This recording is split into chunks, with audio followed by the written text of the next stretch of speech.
Check 1, 2, check. Cool, let's jump into it. Thanks for making time, Rick.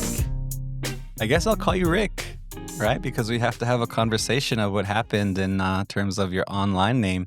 You're talking about like me quitting or? Well, Decolonized Buffalo. Oh yeah. Yeah. So I guess this is like an official me saying that I turned it off, right? I turned it off once before. I had a family issue and I turned it off and then I came back. But like I didn't want to come back to pod, right? Even when I had the pod, like I found myself taking breaks. During the breaks, I would be like, I don't want to come back. Like I don't want to come back to this whatever this is, because people will always come back and try to drag me like, hey, I want you to interview me, and I would be like, okay, but essentially, the pod just mimicked the violence I got from being a Native person speaking about Native issues in grassroots spaces. And most people would think, oh, grassroots spaces are the most like progressive, open-minded spaces out there. When in reality is it's not. It's not. It's full of racist, anti-indigenous racism. There's a lot of like transphobia. There's a lot of homophobia, and it's like I also really like I had my hesitancy because my personal experience, but I think when I started speaking about my critiques of Marxism, that's when like the left became like super violent towards me, right? And I was like, I'm done. So like, it was like, what am I doing? Like, I'm just getting personally attacked. I'm just, like these people don't even read the ideology they claim to be promoting.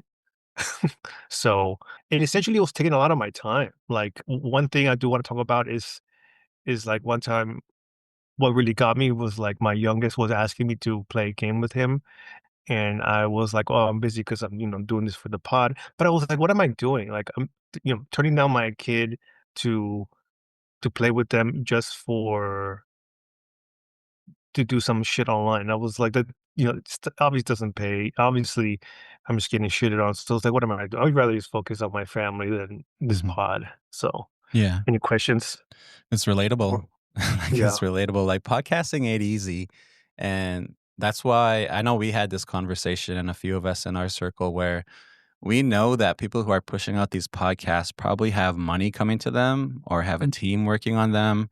Whereas for us, we're doing it on by ourselves. We're doing it Yeah. alone. It's like when I say we at Radical Narrative, it's me, maybe Daryl on the side giving some advising and producing ideas. And I was hiring, settler interns who were willing to help out and support listening to episodes and doing some proof listening for me. But it's a challenge. And like I like what you said about grassroots spaces in terms of how they have this characterization of being very inclusive spaces. But what I recognize is that it's often people first making their way into these ideas or into the conversations that take up those spaces. Whereas Yeah. you and I, we grew up indigenous. We grew up, living as marginalized, oppressed people. And it's challenging. I do offer grace, obviously, to students I had in the past or, people who are, coming at it good hearted. But there's like this glitch. I always refer to like settlers will glitch out where they resort to settler violence or power and Mm. control dynamics. And that gets really refined online, I find. It gets really refined online. So everything you Yeah. said is really relatable. And especially for me, I'm always on hiatus with Radical Narrative. I love our supporters and listeners because they know I'm a father. I'm living out here on my reserve. I have a lot of stuff going on. So when I do get an episode out, it's a conscious effort to make time to get that out there.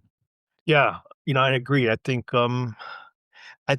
especially that, I think you know, when I didn't get paid for any of this. Hmm. Like, Mhm. And then, I had people constantly, taking my time. Like I would wake up and I would have like over 100 notifications on one app. I was like, what the fuck? And it's like, Mhm. like you have to think about how many social media apps people have on their phone. And I was like, what the fuck is this? Like, and then people messaging me like sometimes like 50 times a day, like people that I don't even know. I was like, like I was just like, it's just overwhelming, and I don't know, I don't see how famous people do it. I Yeah. don't even think I was like famous at all, but like I don't see how like, like NBA stars or like, anybody politicians can be like waking up to their phone with like thousands of notifications on, their fucking social media. It's just, yeah, I don't even think they look at it, Yeah. to be honest. Yeah. And I know radical narrative is more like localized. We have our, local listeners and, people who are very approachable in our community. But I did encounter people who made their way to the podcast that I didn't know. And when they meet you, they're like, "Hey, I listened to you." And I'm like, "Cool, awesome." But you kind of really don't know who they are, but they have this relationship with your voice, your tone, your content, and even the lingo. And there's pros and cons to that, right? Because you don't know this person, but they know you, they know your politics, and they have this view that's really, foundational to some of my episodes, and they learned and they're great, but it does kinda it's interesting. Like, my brain has a hard time wrapping around it too sometimes, right? Because they listen to our voices, they know us, they know our critical analysis and our takes. It's like I wouldn't say a void, but there's like this absence of like a very real interpersonal relationship when somebody knows something about you or your takes. Yeah, I do feel like a lot of people thought they were like or I was their friend, or maybe Mhm. they were like they were my friend. And I was just like, I do, appreciate friendships, but at the same time, like I also set up boundaries for Mhm. people, you know what I'm saying? On a personal level. And I think a lot of those boundaries were crossed, Yeah. especially when it comes to violence. So Mhm. there's two things, next to bring up, I want to bring up is why I created the pod was to help people, understand Native issues, which is like Mhm. the main issue.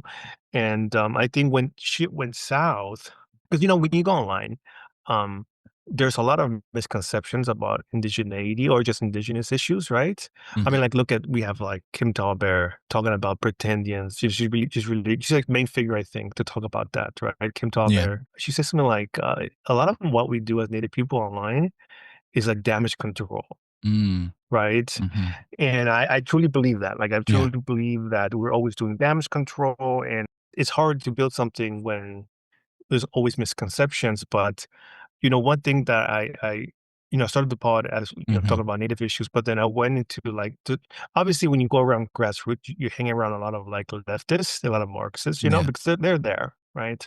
They always come in these spaces and they center themselves. And I started noticing a lot of Marxists speaking about Native issues, and I wanted to address the misconceptions that I heard, Mhm. and I started to get more acquainted. I would say reacquainted, more acquainted with uh, Marxist theory. To help them understand the Native issues. As more and more I was reading their own literature, the more and more flaws I saw. And I think you started to notice that, Mhm. coming from me and Derek, Mhm. we're always critiquing Marxism. The moment you start doing that in grassroots spaces, it's like a death sentence, Yeah.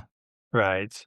But it to me is awkward because when these people claim to be like open-minded, but the moment you critique their theories, they turn violent, Yeah. Mhm.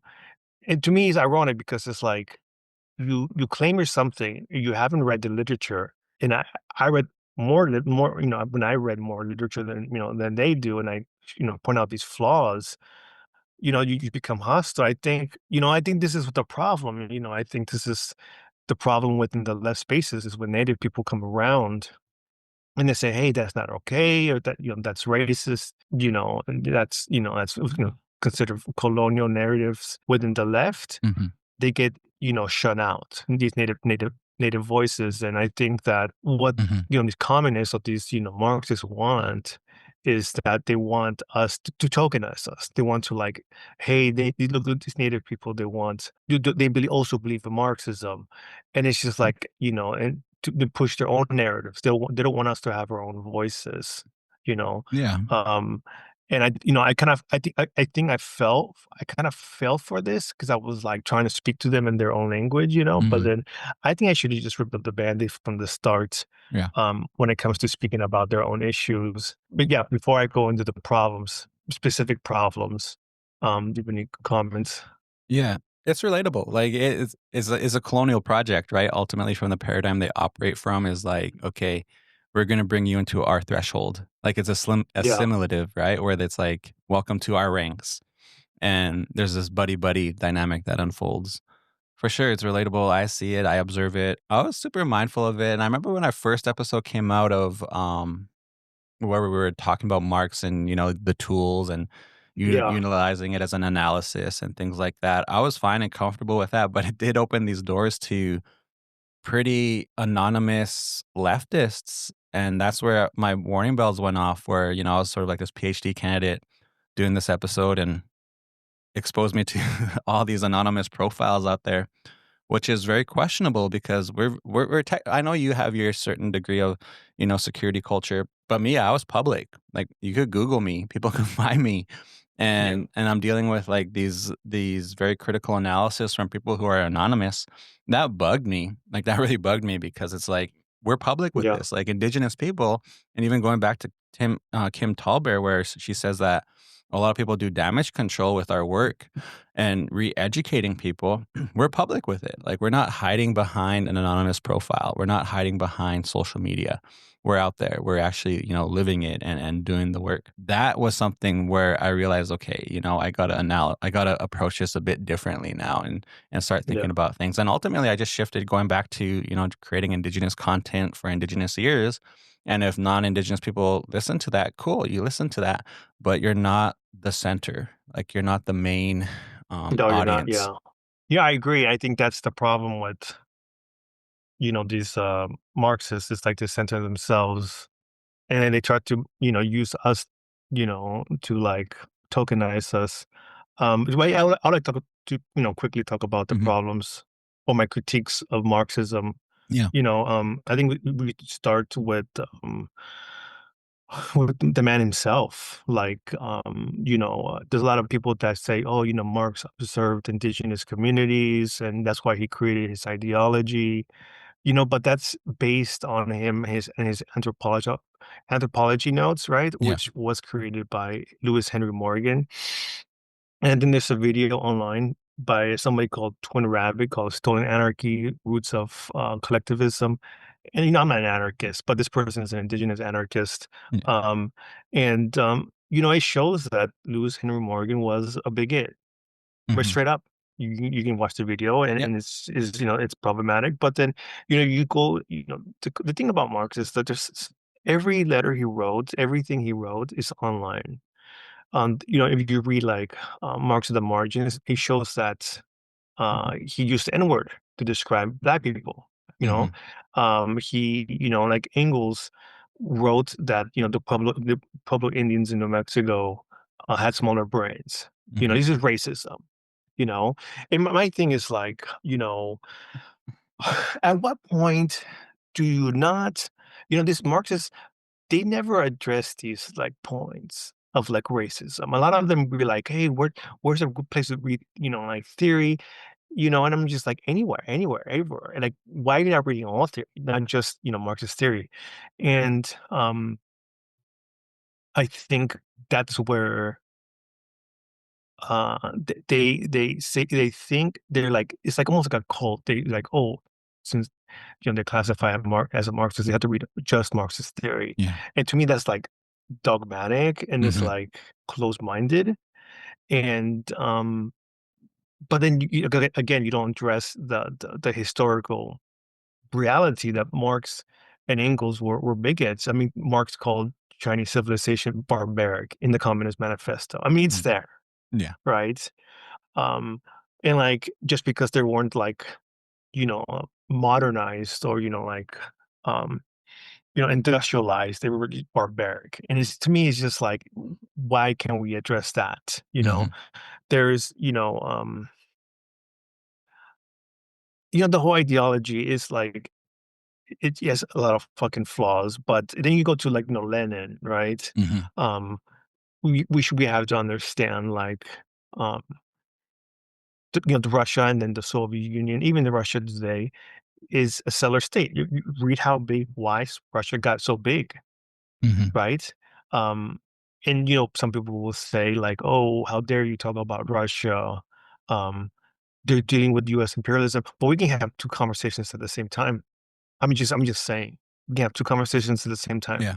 So, like, Derek brought up a good point that the Soviet Union had a policy what is called like Kornitsatsia, where like um the Soviet Union assimilated indigenous communities into Marxism, right? And that was their policy to modernize them. I mean, I don't know, like I don't know about you, but that kind of seems like colonization to me, Mhm. right? And these are things that people don't, uh, Marxists don't talk about. Like even China wrote a book about. I think I have the book somewhere. It's called "Ugly Features of Soviet Social Imperialism." The Chinese wrote that. Chinese Communist Party wrote that. But the Marxists here, they don't want to talk about that. They don't want to talk about like the flaws and the bad things that Soviet Union, even China has done, and even China has acknowledged they've done. They don't even want to talk about that, right? And if you talk about these things, like you become like again hostile towards you. Yep. So so it's like they read and I want to bring up my next point is like they bring up like text like Decolonial Marxism by Walter Rodney, right? Mhm. Which is like it's essays put together by a publisher, and it was titled Decolonial Marxism. Um, but the thing is that it's like Rodney never called it. He never called those essays Decolonial Marxism. That name was given to those collection of texts by the publisher Mm. themselves, Mhm. right? So, like, where did they come up with decolonial Marxism? That those two words don't even go together. They're was it an oxymoron? What's it called? Yeah. So it's like, do we have to talk about what decolonization is? Mhm. Is respecting indigenous sovereignty and respecting our epistemologies, right? Mhm. If we respect our epistemologies, the indigenous ways, then it has nothing to do with Marxism. Yeah. Yeah. Nothing at all. Like our sovereignty has nothing to do with Marxism. Mhm. Our collective ways of being has nothing to do with Marxism. Like I said, people claim that Marxism observed indigenous peoples. No, he didn't. He got those from Lewis Henry Morgan. Mhm. Our ways has nothing to do with Marxism at all, right? That I think that if it even goes, this is where like the Marxist chauvinist comes in. Like whenever any non-European society has like a revolution or whenever they have any type of movement, any type of gains, they always say, "Oh, that's because of Marxism."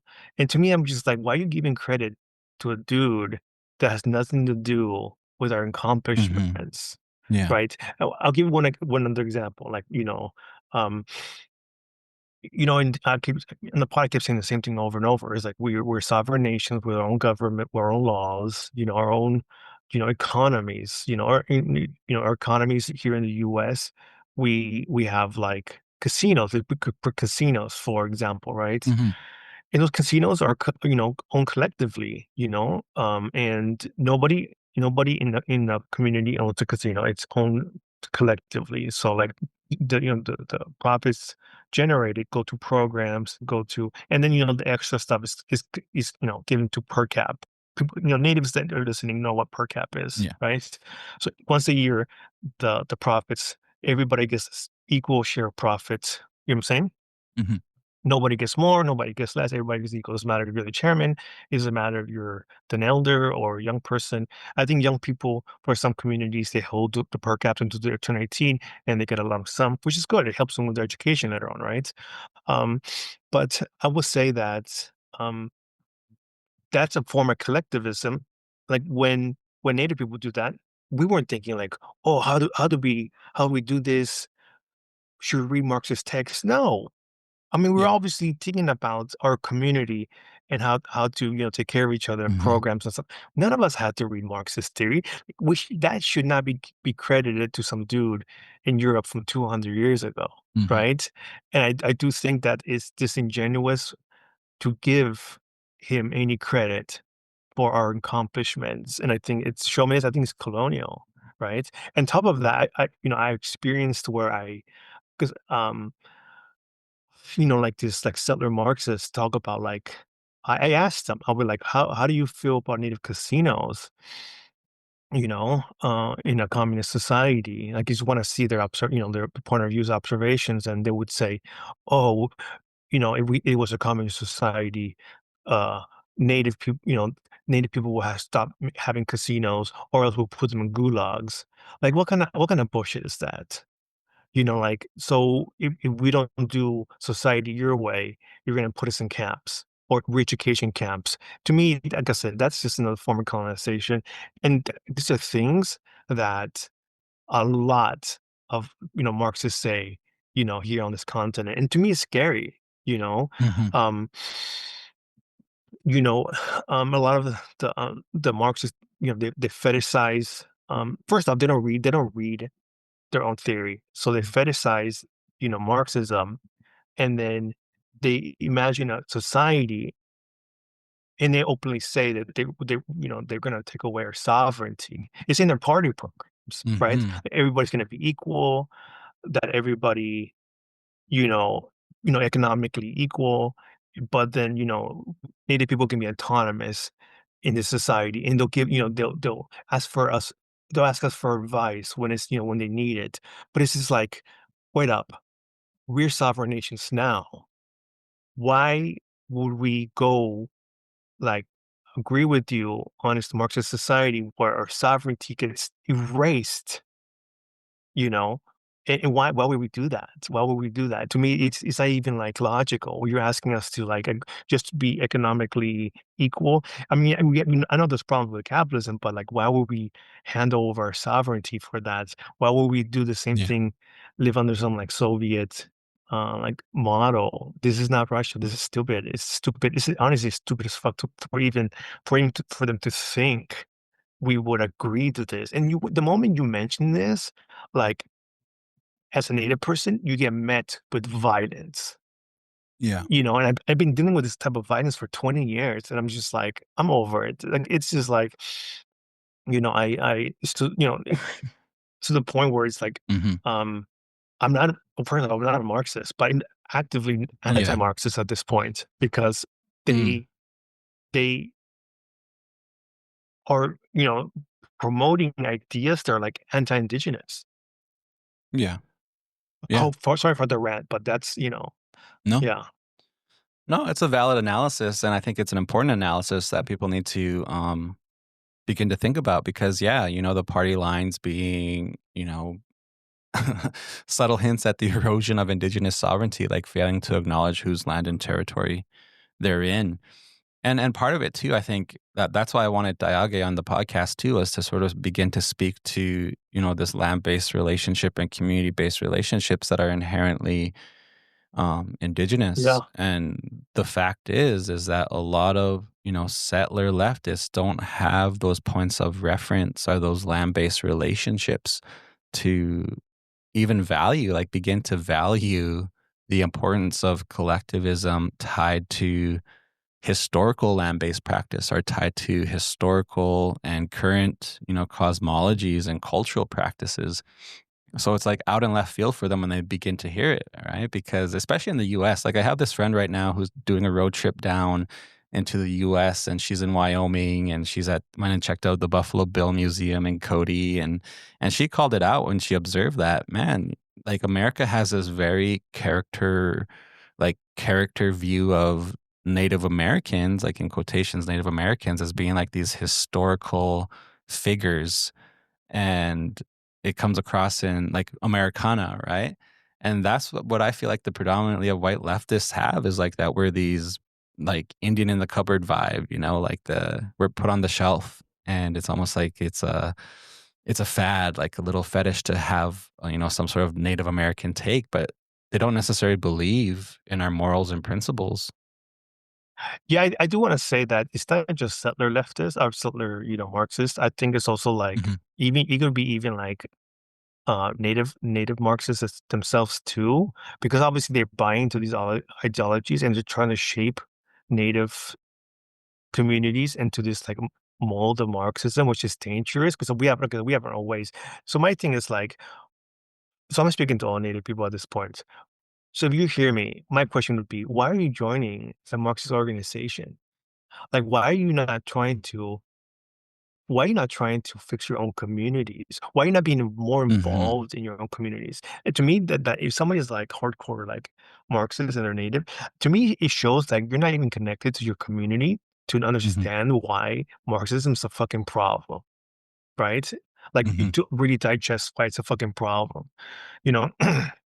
I mean, our communities have issues. Like we have like, even there's some corruption issues. There's like whatever, whatever.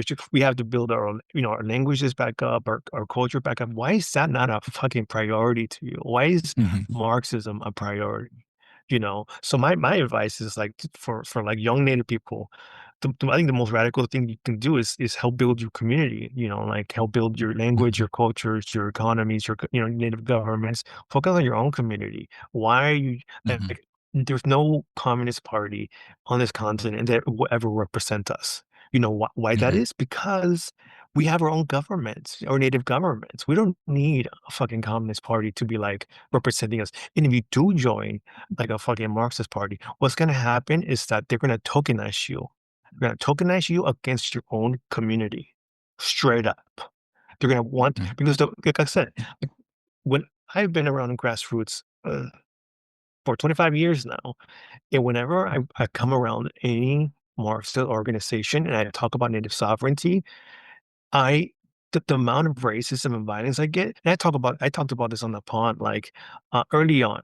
I talked about indigenous sovereignty long time ago, 20 years ago, right?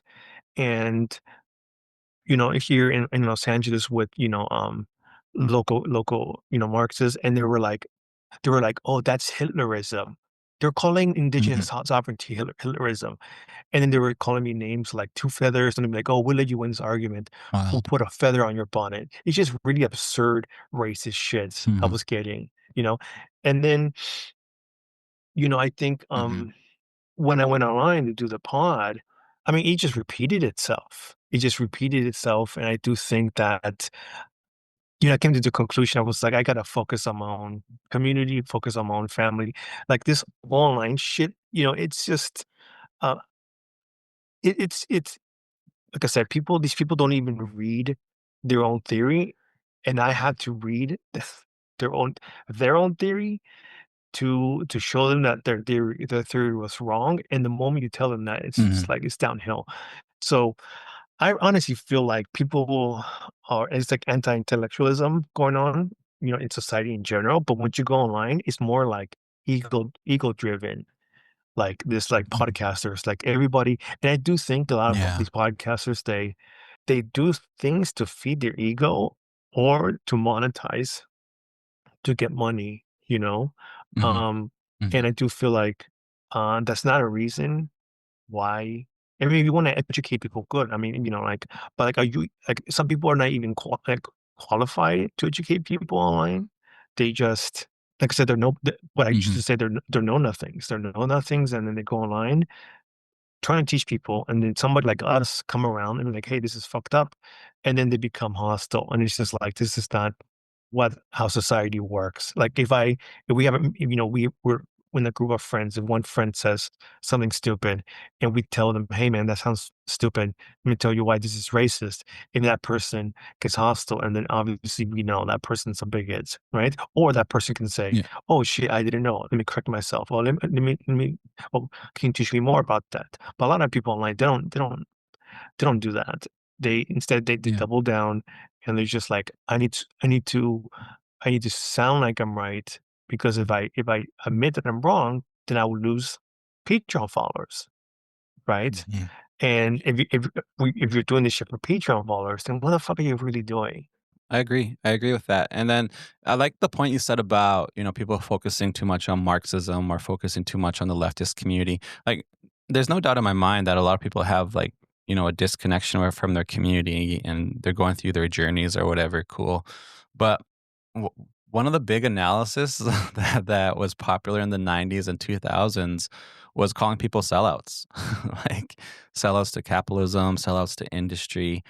And in my mind, like if someone's going to focus on something that's not community oriented or community based, then that still does sort of apply where Yeah, they're investing more time in theoretical approaches that aren't grounded in our communities, that aren't grounded in our practice and aren't grounded in like these very specific geopolitical parameters relative to their nation, yeah, right? And and this doesn't necessarily go out to like the theorists or people who read and know this stuff, cool, good, knowledge is power, awesome. But it's going to those who invest into like the attempt to restructure without any community relationship. yeah. And I'm critical of that across the board. And I feel like it's kind of been hushed in the current climate of 1 second. What was I saying? You feel like it's been hushed in the current climate? Yeah, like people don't necessarily have that bite anymore. And, cool. Like, yeah, we're respectful. We could communicate better. But that was always sort of like a main theme of correcting people's behavior. Yeah, We don't do that here. I remember, one of my uncles back in the day when he was talking about, well, even my late dad said this about, capitalism and people investing in industry and wanting to be, these business people. Like, you could go out in the world and do that. Like, why are you trying to make profits off your own people here? yeah, Like, go out there, go to Ottawa, go to Toronto, go to Calgary and do that. If you wanna be a millionaire, go ahead. yeah. But, like, platforming or standing on the backs of your people is not the way to do it. And, uh, and that's something that always stuck with me. No, I agree with you. I think something like I think this is why, like, I feel like a lot of in colonial society, like, I mean, there's just how do I say this? There's, I mean, there is people. I mean, obviously, people in all societies, they know how to check it. It's like the degree Mhm, of collectivism and a degree of being, in community. And part of being in community is like if you do something stupid, your relative's gonna tell you, "Hey, man, you sound fucking stupid," right?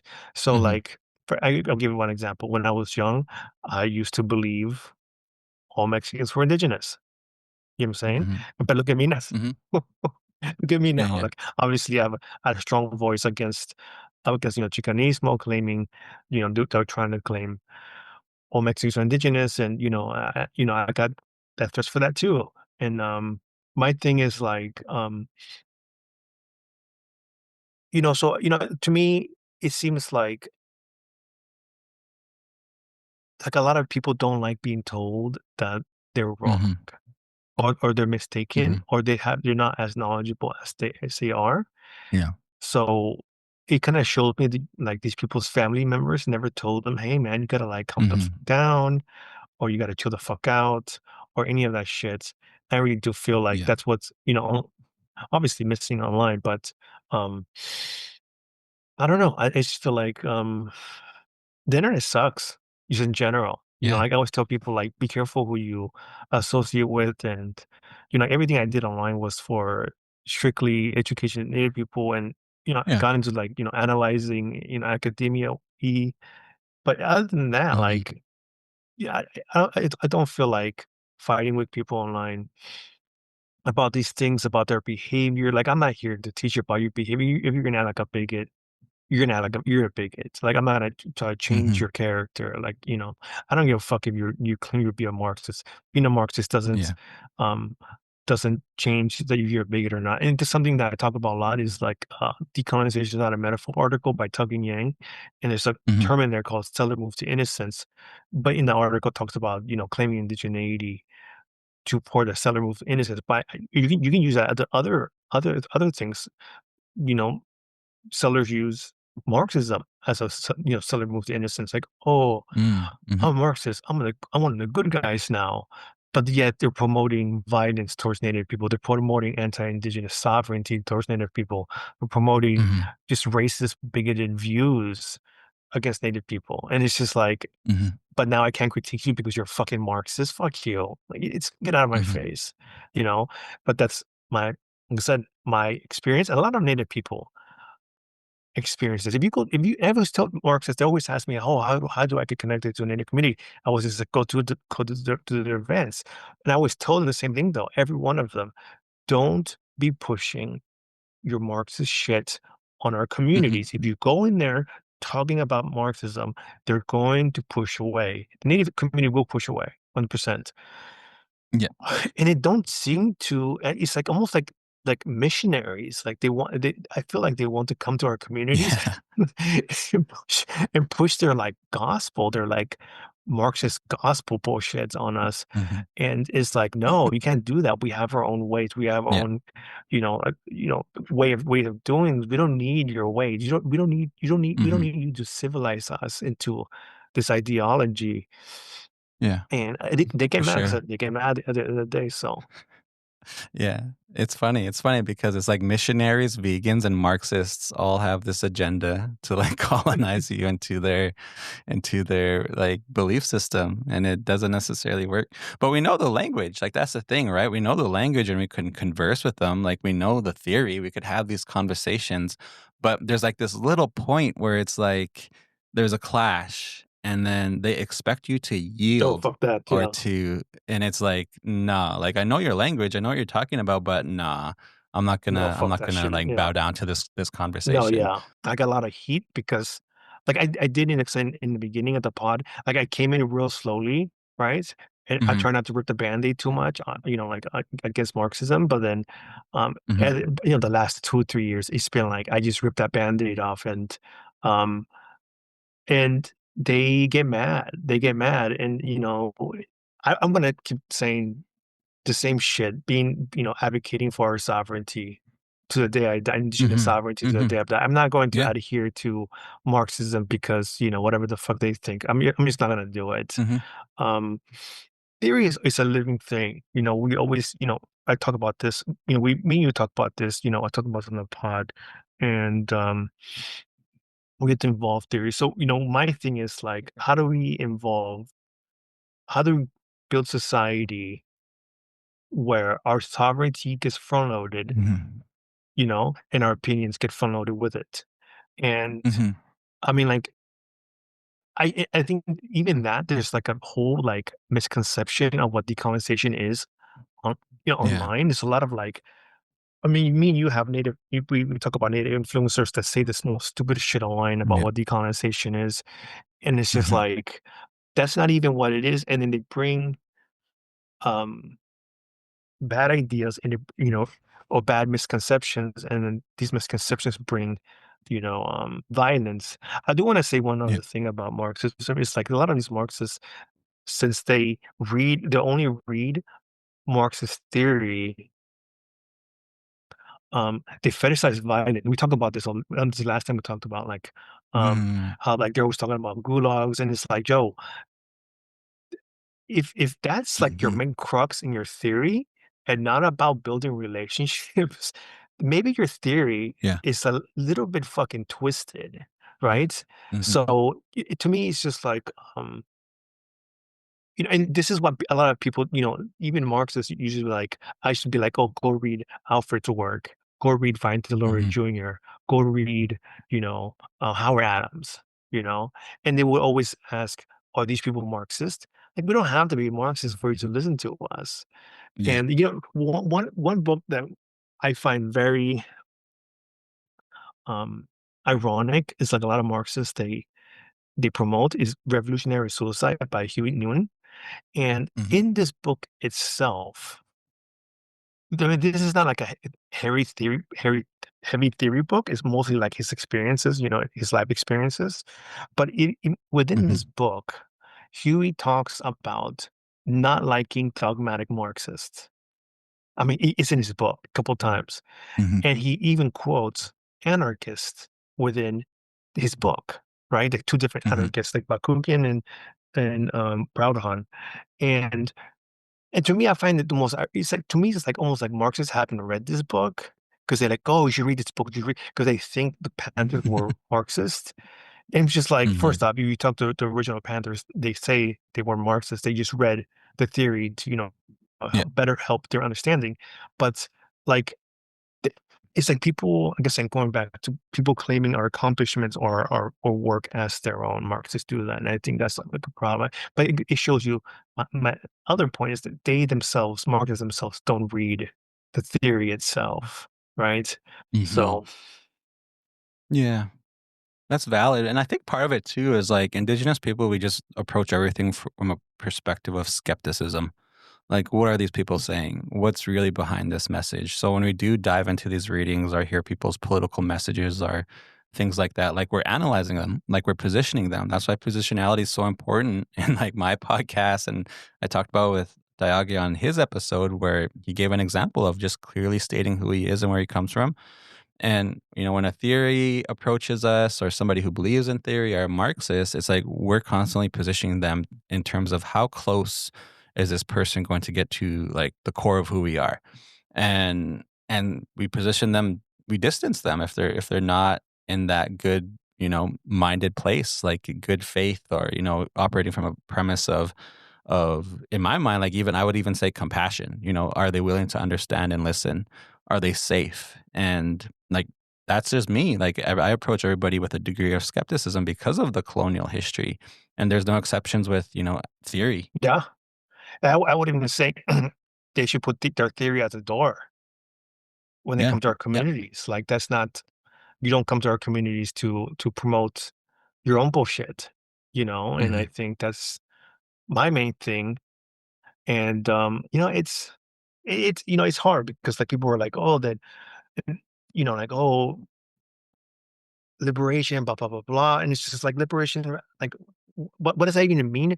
What does that even mean for them compared to us? Like, what Hmm. does that mean? Yeah. Like, what's the definition? There are two different definitions. We want our sovereignty respected, and if they want like this fucking society, like I said before, our sovereignty doesn't exist in their vision of society. So it's like, Hmm. it's not liberation for us, buddy. So, um, Yeah. but I do want to say that, I during this whole time, just not in grassroots, but in the spot, it showed me that um the good, and I mean, I made some good friends, and I, got to Hmm. meet you. Um, but yeah, I just think that, like at what point do I, focus on my own family, focus on my own Yeah. community more? I feel like I did lose touch with my community, right? And Hmm. um, even like, and I feel like this is like not, it's not acceptable for me to do, to get lost in my own void over this podcast. And Hmm. I just had to turn it off. Yeah, it's actually my mental health got a lot better since then, Hmm. and, like Hmm. I said, I love reading. I love reading theory. I mean, like, I have a political science degree for my undergrad, and I went to law school, and so I love reading theory, but, at the end of the day, like, what matters is our communities and Yeah. focusing on that, and so I hope any Native person will listen to this and really think twice before they, join any type of, like, Marxist organization. Don't do it. Focus on your Yeah. community, straight up. Don't Yeah. fucking do it. Our energy and time's so valuable. Like, I realize that as a father, right? Like, the effort of what I'm putting into fatherhood and raising, like, the next generation of resistance is something I'm dedicating a lot of time to. Yeah, Like, I'm making the conscious choice, literally, for my girls to eat the berries from our territory. Like, that means I have to be out here, right? So they're literally digesting the gut biome of our ancestors here. And yeah, I don't got time to like, play political party lines with people, yeah, and I'm realizing that too now, right? And our conscious, sustained cultural practice, like even archery, like where they're shooting bow a lot now, and I'm making sure they do that, right? So it's like there's so much energy, and it's so valuable because we have like this weird space right now, I guess in quotations, like a modern society to do things that my people couldn't do even like 60 years ago, 70 years ago under the Indian Act, under the reserve system. So I'm trying to like, measure these parameters to have some viable form of resistance emerge for my daughters, not only physical, but like consciousness, like political, economic, and and that requires so much labor and time. And I like what you said about obviously community, connecting the community, and for our indigenous listeners out there, we are in this time where indigenous podcasters, indigenous influencers are it's crowded Yeah, and it's noisy in a way where there's almost too much noise and yeah. there's no There's a direction. lot of You know what I mean? Like disinformation. yeah, disinformation, no direction, and so obviously a lot of them are speaking to white people, and not necessarily like politically conscious or economically conscious white people, just like white citizens out Yeah, there, showing them, this is how we dance, this is what we do. Look at me dance in front of the camera, and then there's also this vibe of where there's literally a new sellout generation that's been groomed to toe settler political lines economically and politically. No substance to it other yeah, than and it's almost like they pass it off as humor. They pass it off as humorous, like, "I'm gonna sell out and yeah, this I deserve this," and there's these like, skyscraper selfies and new vehicle selfies, and it's classist. Like, they're fucking, living it up as a result of being groomed, where our grassroots people are still struggling. And that's something I'm recognizing living in community, having stepped out of academia, working with young people in my community. Like, I haven't heard anybody from academia necessarily, like, give any solid analysis in terms of what's taking place in Canada right now. Like, there's not much resistance. I made a Facebook post too where I said that NGO decolonization's wild because it was so popular and it has been so popular, but it's almost like it's literally designed to be ineffective. And we're seeing that in the political climate in Canada and the US, where these influencers who were loud aren't necessarily loud right now and highly ineffective in terms of organizing and mobilizing their communities. to me, I think these like NGO, like decolonial types are just like misappropriating resources because honestly, if they really Mm, give a fuck about like strengthening indigenous sovereignty, like those resources, money or anything should go to indigenous governments, not these NGOs. But and yeah. it isn't, quote unquote indigenous NGO because some indigenous NGOs are not indigenous, right? Hmm. I don't know about Yeah. Canada, but in the US, I know this is some are not. Yeah. They just claim to be, but they take the money. But that's what they're doing. They're taking resources and then they're building this um, like persona and cloud. They're building cloud for themselves. It's almost like they're trying to be like a celebrity. It's Yeah. like branding themselves. And then, Yeah. but what they're ultimately doing is just like pretendings. It's like they're taking resources for themselves and then with these resources will be better handled, with our native government. Why are we giving or promoting native NGOs instead of our fucking native governments? Like, I don't understand what the fuck's going on online. I really do feel like people need to get more involved in their native community, native governments, because what are we doing? Like, it's just like celebrity building, and it's Yeah. these so these people got, like you said, new cars or new fancy houses, and it's like, why? Like, why? Yeah. Who are these people to speak about, like, how they're gonna, like, let's say, the government's fighting for a certain area not to be exploited. Like, Mm, these native influencers are like, oh yeah, they can talk about it, but ultimately in court, putting like court cases or lawsuits against the state or the local settler governments, they can't do that. The native governments do. yeah. So why you're not supporting that instead?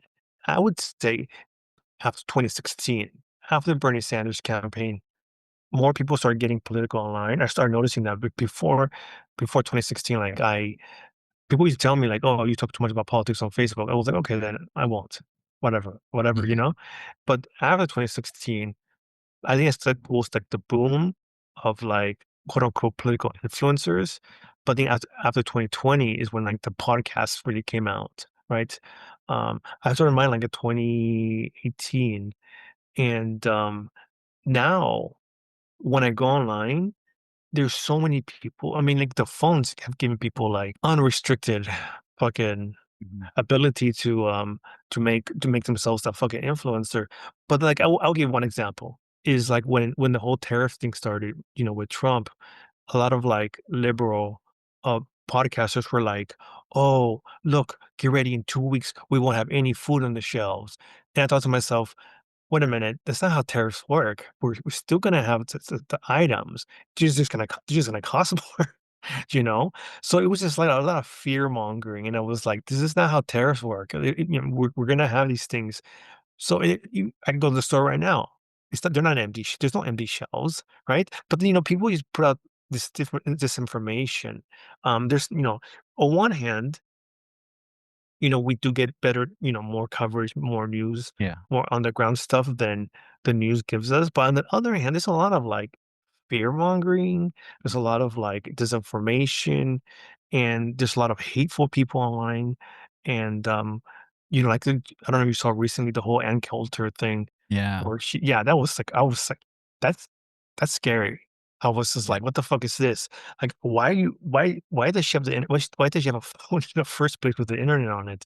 Like, why do these people get to, you know, say these horrific shit? And I think I'm using Marxist as an example, but and people of all ideologies, they get so consumed by the ideologies that they only read and only consume and they surround people within their own ideologies, that they refuse to talk to people around each other.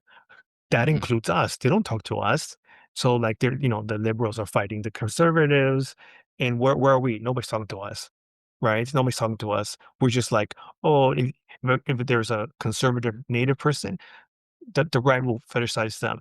And if there's a liberal native person, the liberals will fetishize them. But nobody's really into the government, any government, right? So that's the fucking problem we have. Is like everybody's fetishizing us on the individual level, but nobody's respecting our native governments, nobody respecting our sovereignty. And that's where like I'm just like, no. Time to step back from these ideologies and focus on our own communities.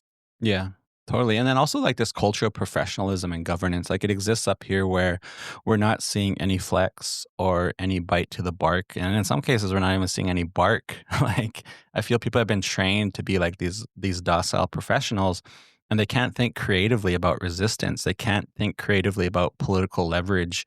And like for lack of a better word, like they can't think diplomatically of how to engage and even like in many ways like a diplomatic resistance. Like how do you structure politically a very solid no, and how do you put into play like a political game to state that, to maintain that. And we're not seeing it up here in a lot of native orgs, and that's unfortunate, like a lot of governance systems. And it's wild because it's like people know how to administrate but they don't necessarily know how to resist our lead. No, I think that's what we're like a lot of native people, especially Alfred and like Vine Delory Jr. talk about like the flaws. Even Howard Adams talked about the flaws of native governance. This is why I said we should get involved in our own communities because like we need better leadership within our communities. And the only way to get that is like to get involved within ourselves. And because there's a lot of native people that become like careerists, or they used to go into native politics just to like better themselves. It's almost like this the social media concept has like leaked into our communities. So they go into like all they want to do is rub shoulders with like other, like Canadian politicians or US politicians, but they don't actually listen to their own communities. Like for the Comanches, that was something that happened to us. There was a chairman that was rubbing shoulders with the wrong people. He was promoting bad policies, and what happened? He got recalled. He can never run for chairman again, right? So we so this was during COVID, right? And I personally didn't like him. Like I had personal experiences with him, but I don't want to name names. But it's one of those things that, um, that to me, I was like, when he got recalled, you know, I was like, this is perfect because this is us asserting our sovereignty within ourselves. our community saying, no, you're being corrupt and you're promoting anti-native policies. And this is what we needed. This is what we needed. Right? And for us to be able to put our own politicians in check, but that can happen if we're not involved again. So what the fuck are we doing? Right? If you're getting involved in some Marxist org, you're not gonna have time to deal with our organization because at the same time you're fucking promoting other fucking garbage. So it's like no. So it's like just get involved in your own community, man. Like yeah, Yeah, it's valid. It's a valid take because if you don't, then, someone's gonna claim you and it's not gonna be your people. yeah, exactly. Like, we and we literally see, like, how settler colonialism is appointing our spokespeople, and it's wild. Like, I didn't want this person to speak for me or give these political takes that aren't necessarily rooted in place and people, but they are, and it's settlers or, Canadian politicians or, just, like, white professionals saying, "Oh, you're the next chief. You should run for chief. You'll make a great leader." The people aren't saying that. Oh, I And then agree. that Yeah. applies to obviously like, leftist theory too, are people who are investing in that discourse. No, you got to go into your community and measure and see what's going on, what's taking place and where to best invest your energy. Yeah. And we have a coffee house next week, and I'll probably talk about some of the work I'm doing here locally in the community, in the mental health field, and also organizing field around a gas leak taking place. But it's fundamental, foundational work, and I'm asking that question, like, where is everybody else? It's almost like we're out here by ourselves, and Mm, maybe that's the valid foundation of starting community work is acknowledging, okay, well, this is my people, yeah. this is who I got, this is where we're at. Now let's build, let's do something with this. Because yeah, professionals are well, and careerists are in the forefront when they necessarily shouldn't be. I think it was scary about all of this is like, I get that person that got recalled. I remember like I was at, the Comanche Water Park and he gave me advice one time and uh, he was like, go, leave and never come back. Comanches are ungrateful. Mhm. One moment Wild. you're like blah blah blah working for the Comanche government. Next moment you're some fucking water park, and I was like, I'm meeting with my daughter. Like, why the fuck are you Mhm. coming up to me and telling me this crazy shit? Then like years down the road, he's the chairman. And I was telling people, I was like, this motherfucker shouldn't be the chairman. Like, he Yeah. obviously has like animosity towards our own people. Like, I was Mhm. like, I was telling people these stories. I was like, on Facebook, I was like, don't vote for this dude. He's bad news. And he was. I was like, I told you, I told you, like, Wild. don't vote for this dude. But, Canadians are very like hands on. So, like I said, he got recalled. He can never be chairman again. Fuck Yeah. him. I don't, like, I was Yeah. like, thank God it happened the way it did. But, it's Mhm. still like, people do tell on themselves, like, Yeah. um, with their and to me, I always wondered, like, why did this person even run for office if they have like Mhm. animosity towards their own community, right? Mhm. Like, was it for the ego or was it for to prove a point? I don't know. But to me, it's like you shouldn't be doing, and that's what brings up a whole Yeah. different, like even people like even non-native people like they run for office. Sometimes it's like, why you run? Like, is it for Mhm. because you hate like brown people, or is it because you don't want women to get abortions, or like for your own religion purposes? Again, you're promoting Yeah. your own ideology, or is it to help your community? Which I really do believe people should be running for office to help their community, to listen to their Mhm. community, to do what their community asks of them, not for to promote their own ideology. Yeah. But this is the perfect world, of course, right? So, Yeah. but I want to go back to something you said about academia. I think academia itself is like a fucking cesspool, right? Mhm. Because because they like, there's so many reasons for as a native person in academia. I don't know if you want to talk about why you left your PhD program, but people ask me all the Mhm. time, like, why don't you get your PhD? I'm like, why? Like, to be judged by Mhm. people that don't won't understand what I'm talking about, you know, Mhm. to pay thousands of dollars to be in debt to get a piece of paper for what? Like, when I can just have these conversations and have a relationship, build relationships on my own. I don't need this piece of paper Mhm. to, I really do feel like anybody that gets the PhDs either to become a professor or to become some kind of like writer or like write books about certain topic. And I really don't feel like I'm not trying to do either. So Yeah. yeah, True. Yeah, it's valid. And then, like, I'll tell a little bit of story of why I withdrew from my PhD, but I wanted to echo something that I know you always said on your podcast and in general, is that it's important to have, like, morally principled behavior yeah, in general. Like, yes, have an economic and political backbone, something I always say on the side, like, we need backbones and we need these, very, strict and ultimately even rigid morals and principles because we know the danger of if we compromise our political and economic beliefs, it erodes sovereignty, right? And if our goal yeah, is to maintain sovereignty, maintain who we are as culturally distinct people, as ultimately nations, like echoing Diage Alfred's work, then we need to be morally principled. And why is hmm, it that the least morally principled are are often in the spotlight? Well, in my mind, that's by design, right?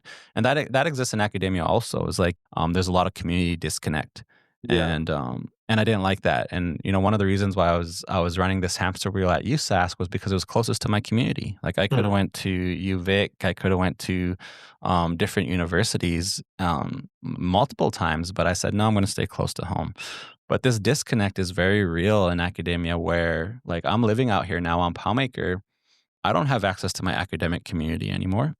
Like, I'm looking online and trying to see what's going on, and I'm sort of ask myself now is like, was I living in a bubble? Like, yeah, was it this quiet out here? And I just didn't know it because I did have, these friends who were working in academia where it seemed busy, it felt busy being an instructor and things, but out here it's quiet. Like I'm not in that community anymore. And ultimately I did leave because of, financial issues and realizing the hamster wheel, realizing there was saboteurs taking place. There's a lot of drama and trauma and ultimately even sabotaging that takes place in academia. And if I were to go back and I low key I'm talking to a close friend of mine who is a very good academic writer, political theorist, political scientist who I respect wholeheartedly, and even read some of my academic work.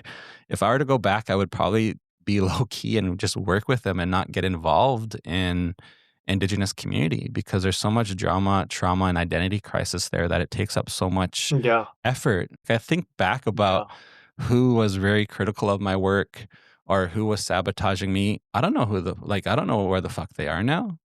Like, and it's funny because I worked in some of their communities. I worked in their communities where these, pretty public, well-known academic scholars um, are from. And I asked, the young people in the community I was working with and the groups there, do you know this person? And they said, I don't know who that is. And in my mind, I'm thinking, well, if this person's positioned themselves as an indigenous scholar out there and, saying they have these community relationships, and I'm in this community and no one who's knows who they are, why did I take those critiques or why did I take that to heart then? yeah, And it was a big awakening for me, to work in some of those communities and ask those questions. And if you're an indigenous scholar, listen to this. That's why community connection is important. Like that's why these foundational moral principles that we're talking about here are very important. And for me, I did want to be a professor. For me, I did want to write.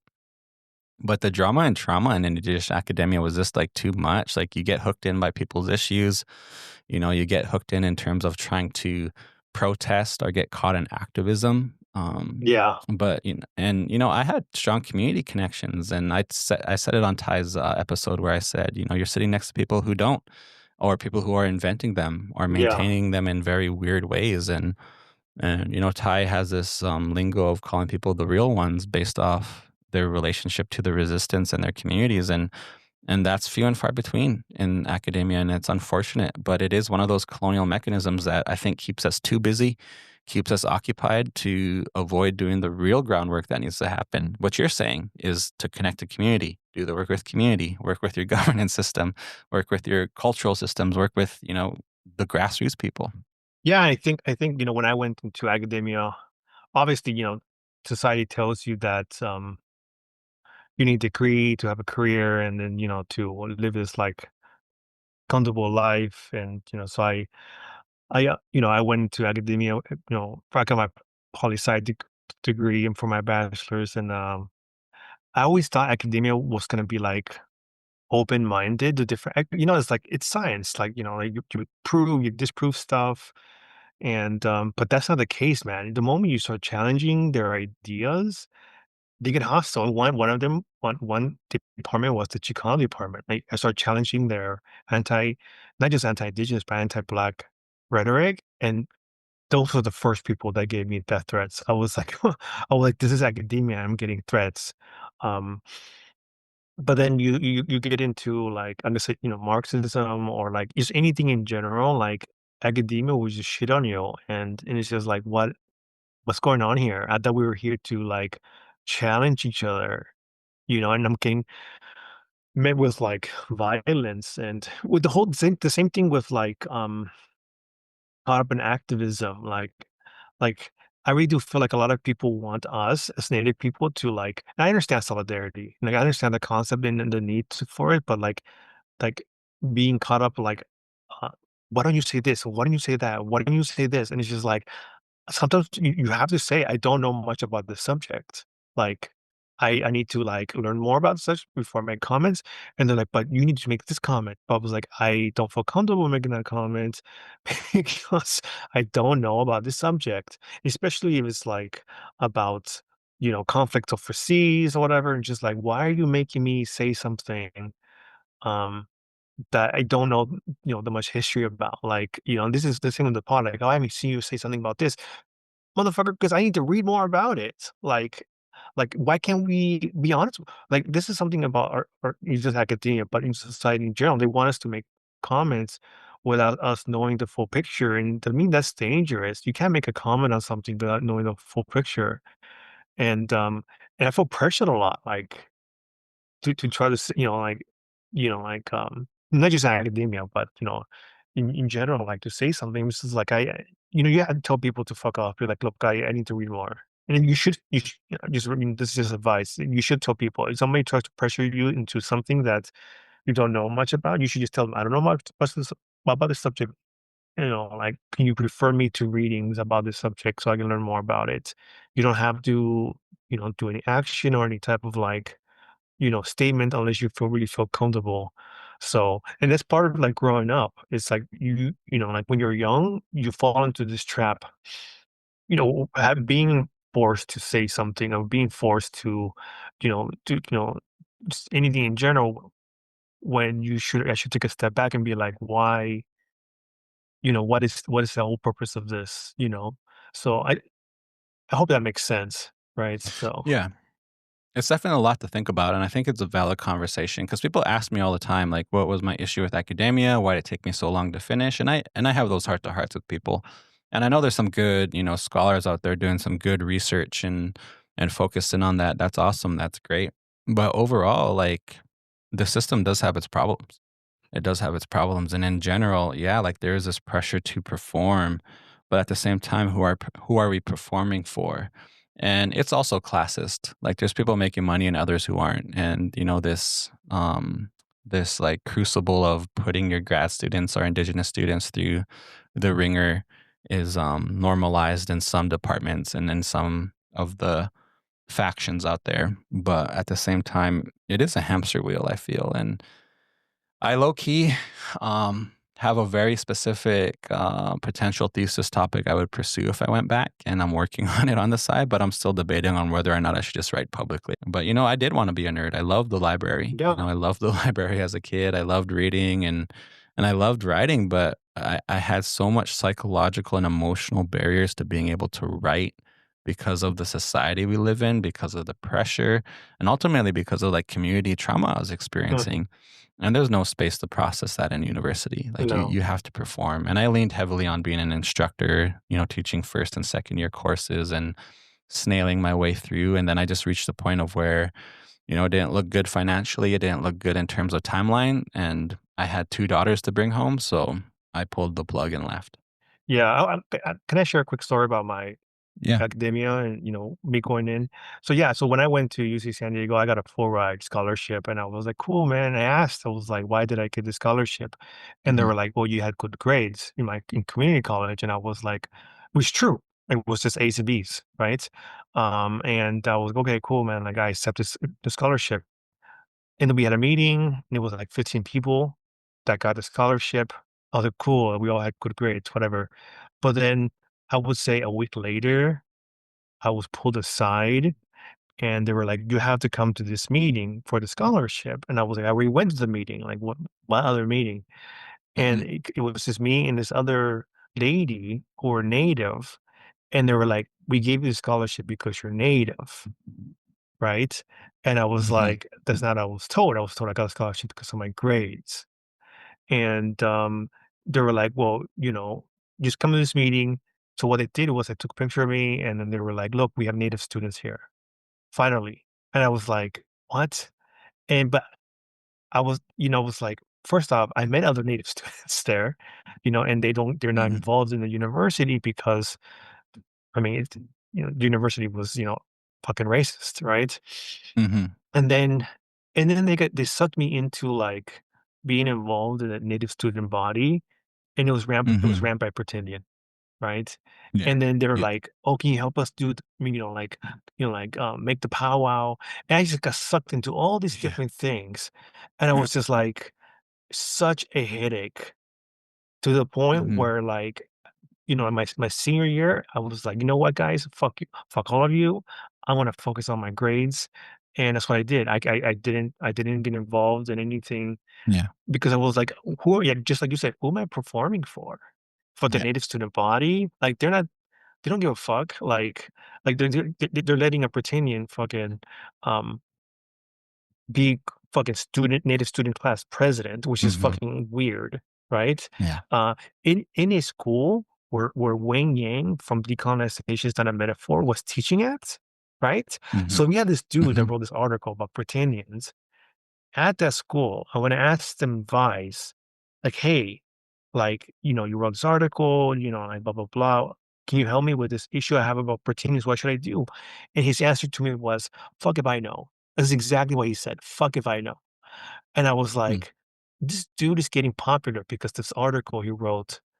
But then when I asked him for help for, pretendians, taking space in the native spaces, he just throws me aside. I was Mhm. like, "What is this?" That's was one of my first real, like, problems with academia is, like, it's all Yeah. performative. It's all for, Yeah. like, self clout, self-image, and building a brand for themselves. It's not really Mhm. to, like, build community or, like, fix problems within itself. So, Yeah. yeah. And I mean, our listeners probably did listen to the Tayage episode where we kind of do roast, some of the problems with academia.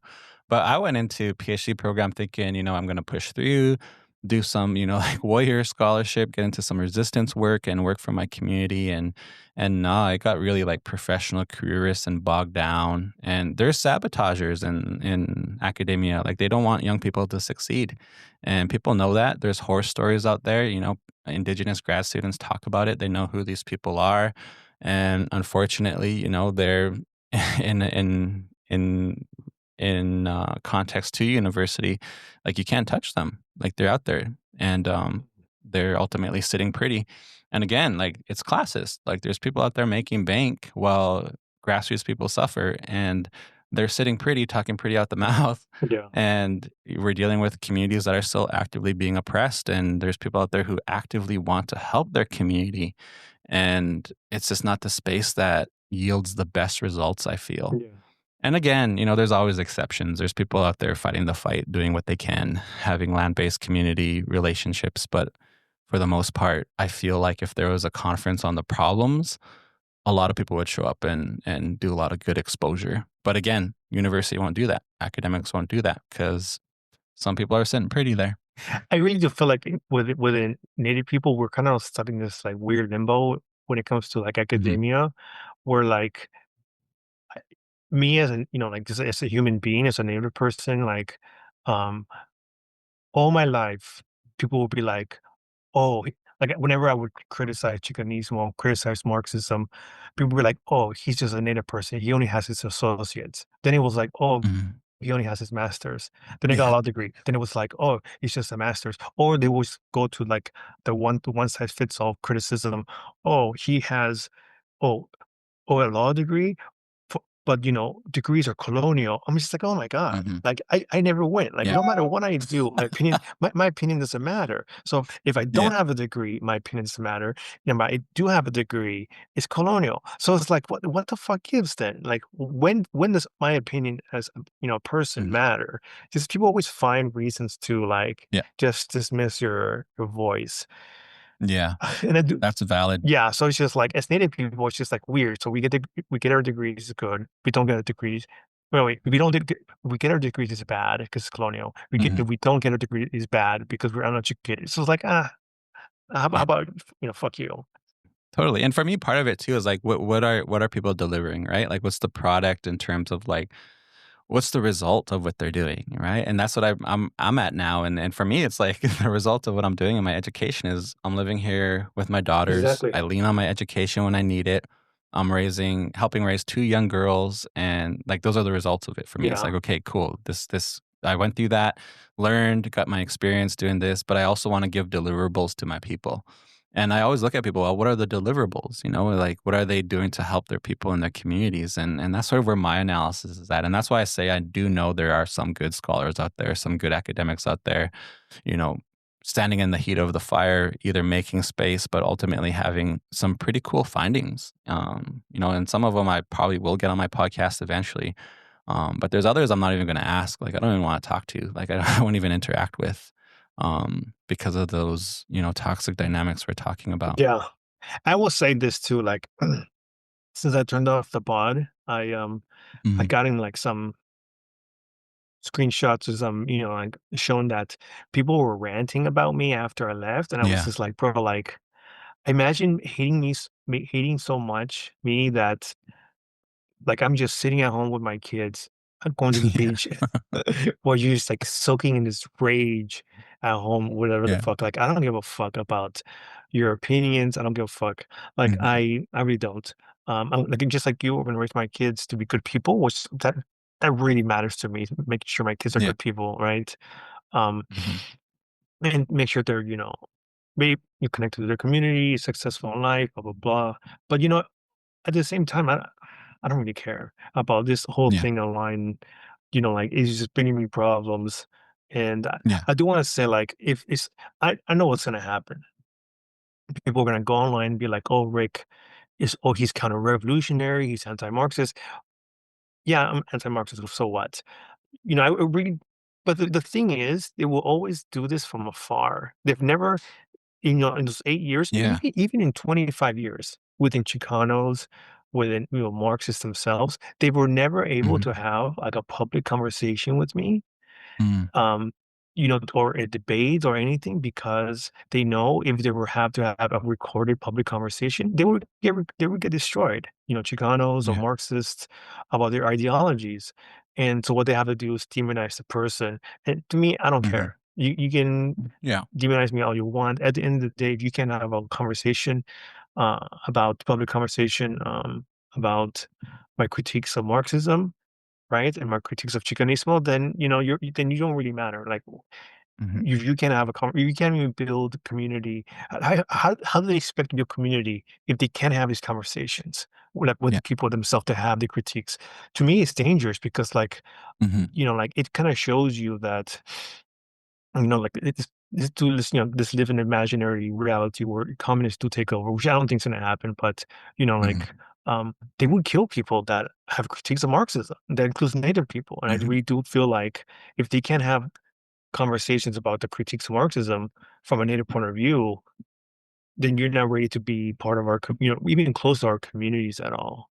Mhm. So, um, I'm gonna leave it as that. Like I don't really, I'm not trying to, I don't really care about their opinions anymore. So, Yeah. yeah. Yeah. That's relatable. I know radical narrative got a lot of hate in general from some people, and some people, shared with me some things people are saying about it out there. But at the same time, man, I sipped my coffee this morning watching the sunrise in my community. Yeah. You know what I mean? And I'm sitting here and I'm feeling, grateful for everything that's being of me being here in my community, and kind of, it is water off my back for the most part. But at Mhm. the same time, it is, I think, reflective of like the fact that, yeah, when you push a little bit of boundaries, people who are comfortable get unsettled. That term itself is funny, unsettled. Yeah. Ironic. Very. That's what we do Yep. as native people, we unsettle, especially Comanches. Yeah, totally. And that's why I literally say like sitting pretty. And you know what? I gotta give props to Oklahoma because that's where I first heard that saying was there was a Sac and Fox guy. I forget his name, but I heard him talking, he was just visiting some people and I was just staying with them, and very thick Oklahoma accent said, some people be talking pretty out the mouth. And ever since then it stuck with me. That's funny. So sitting pretty and talking pretty out the mouth is something that I intentionally say with the goal of unsettling people. And I attribute that to Oklahoma down Yeah. there. So Yeah, I'm grateful for, like I said, the friends I made, and your friendship, and um, Mhm. the friendships that I made. I think are worthy. I'm gonna keep, but like, don't, people are listening. Don't contact me if I'm not contacting you. Don't stop contacting me. I'm not Rick from Decolonized Buffalo. That project is done. So Nice. um, I'm not trying to get involved in your Marxist bullshit. I'm not trying to get involved in the nonsense that the anti-native nonsense, the anti-black nonsense that you're promoting. Um, I'm trying to raise my kids at this point. So, like, I'm Mhm. going to get more involved in my community, and that's it. So, Nice. um, the end. The end, the bow out. Yeah.